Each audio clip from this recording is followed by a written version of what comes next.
আচ্ছা, আপনারা একটা সমস্যার সমাধান দিতে পারবেন? কালকে মেলা থেকে আসার পরে আমার পকেট থেকে 200 টাকা পাচ্ছি না। আমি বাসায় আসার 2 ঘন্টা পরে আমি পকেটে হাত দিছি, দেখি যে খুচরো টাকা ছিল সেখানে 200 টাকা নাই।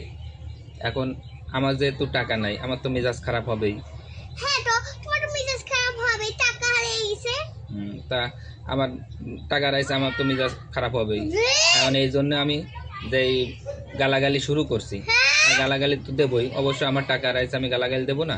হ্যাঁ, তো তুমি গালাগালি দিবা, তোমার টাকা হারাইছে। হ্যাঁ, এই জন্য আমি গালাগাল দেবো, বকা দেবো। এখন আমি যে হারাইছে তারে তো বকা দেবো, আর বকা দিচ্ছি সেটাও সমস্যা না, বকা দিচ্ছি। এখন এর মা কেন রাগ করতেছে আর চিল্লাচ্ছে আমি বুঝলাম না। হ্যাঁ, আমার মা কেমন রাগ করতেছে, তুমি মেলায় গেছো আর টাকা হারিয়ে হ্যাঁ, গেছে। টাকা হারাইছে আমার, জ্বালা আমার, তাহলে আমি তো বকা দেবো, কিন্তু তোমার মা রাগ করতেছে কেন এটা বলো তুমি। আমি কি জানি। আপনারা কি বলতে পারবেন? আপনারাই বলেন যে আমার মা রাগ করতেছে কেন টাকা হারিয়ে যাওয়ার পর। তার এত জ্বলতেছে কেন বলেন তো, আমি বকা দিলে?